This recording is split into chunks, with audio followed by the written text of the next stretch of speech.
Please, man, pretty please for the cherry on top game. Hey YouTube, and welcome back to another video. Today, we are going to be talking about how to dominate the early game in Fortnite. A few weeks ago, I sent out a poll asking you all what video topics you would like to see, and the second most requested topic was surviving the early game. So today, due to popular demand, I'm going to be going over some tips I always try to keep in the back of my head to help me survive the early game. As a heads up, these tips I give are part of a process and are really good habits more than anything else that will help you come out on top in the early game. The goal of this video isn't to make you suddenly have perfect aim or turn you into an insane builder. Rather, this video will give you an idea of how you should be making decisions in the early game, and that's going to help you regardless of your mechanical skill. As always, I have timestamps below in the description of the video that sort of outline what I'm going to be talking about, and with those you can jump between different sections of the video as you like. Okay, with all that said, let's talk about some key tips you can use to help you dominate the early game. Alright, so the first thing you have to be thinking about in order to succeed in the early game is picking a good drop spot. This topic alone could take up a whole video, but for the sake of time, I'll list a few things I plan out when picking a drop spot. Firstly, if my goal is to win, I always try to pick a drop spot I'm comfortable with. I talked about this a little in my How to Loot Faster video, but there are a number of advantages that come from dropping somewhere you're familiar with. To list just a couple, you're going to be able to move around the area faster if you know it well, you're going to be able to loot faster, and you'll be able to predict where other players are going to be located in that area. If every game you're dropping into a new location, it's going to be really hard for you to succeed in the early game because you'll be looting slower and you won't know where players are, and on top of all that, you'll have to spend a lot of time figuring out the location instead of actually spending that time doing things that are going to give you a better chance at winning. Of course, if you want to go tour the map, have at it, but if your goal really is to win, try to familiarize yourself with a few locations around the map and then plan on dropping there so that you'll always have somewhere you're comfortable going to. Secondly, with picking a good drop spot, you have to pick somewhere that both has a lot of loot and that also has relatively low players. The reality is, dropping at tilted towers is rarely ever going to work out. But at the same time, dropping junk junction every game isn't very fun either. So you want to look for locations that offer a good player count and loot balance. If you're going for the win and you want a relatively active game where you aren't just camping in the corner of the map to get to top 10, I would recommend going to a large town that has around 3 to 4 players at max.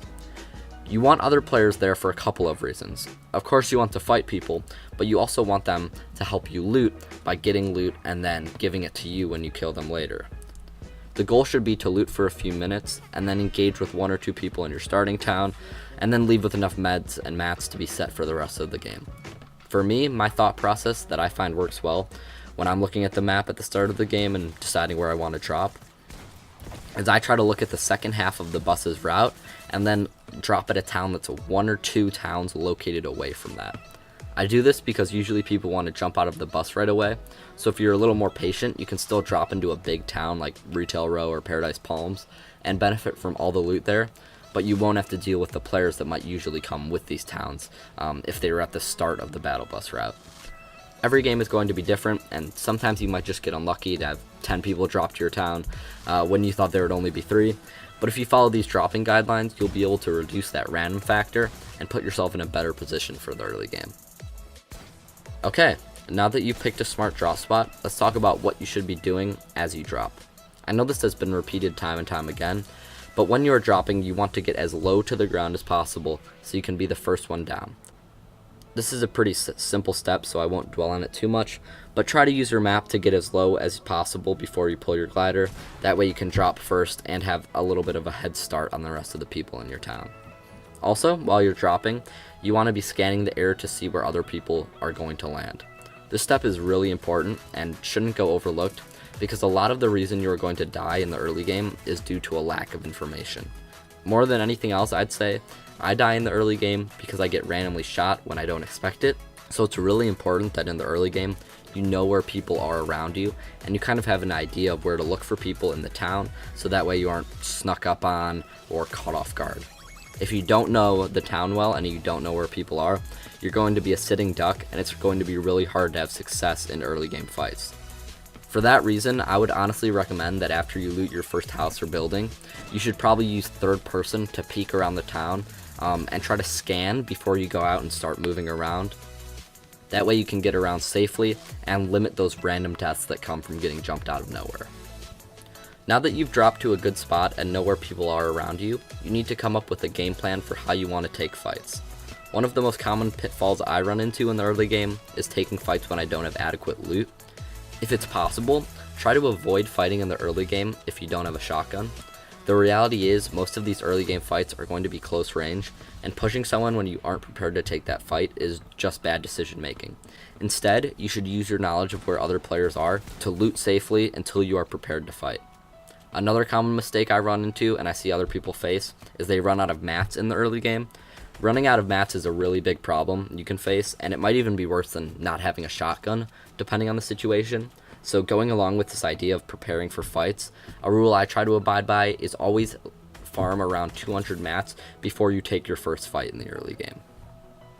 Ideally, from this point, once you have a shotgun and you've gathered enough materials to fight, if your town has around 3 or 4 people, generally speaking what you want to do is wait for 2 players to fight and then come in afterwards to clean up. Now, you aren't always going to be able to decide when you fight. Sometimes players are going to come at you and you'll have to respond.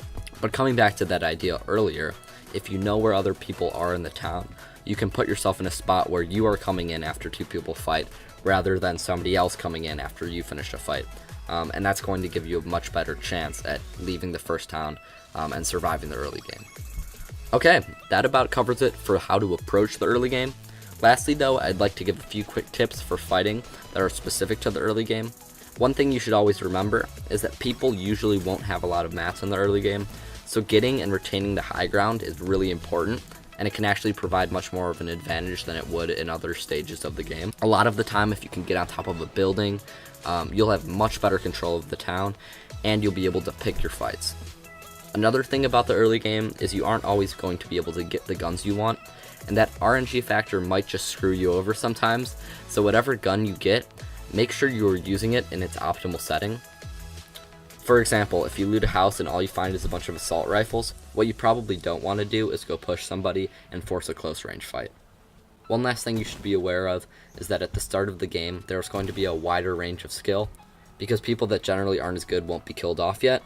So if it helps you, try to be confident and know that you have a better shot at surviving the early game than you do, say, winning a fight against a top 10 player.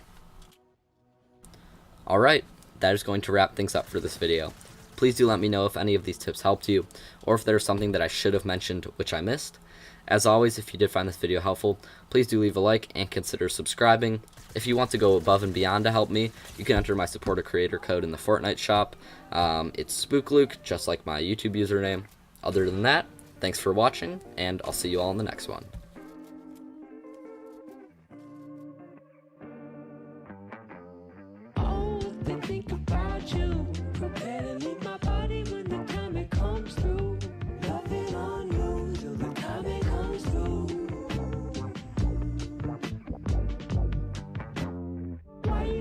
Hate to break bread.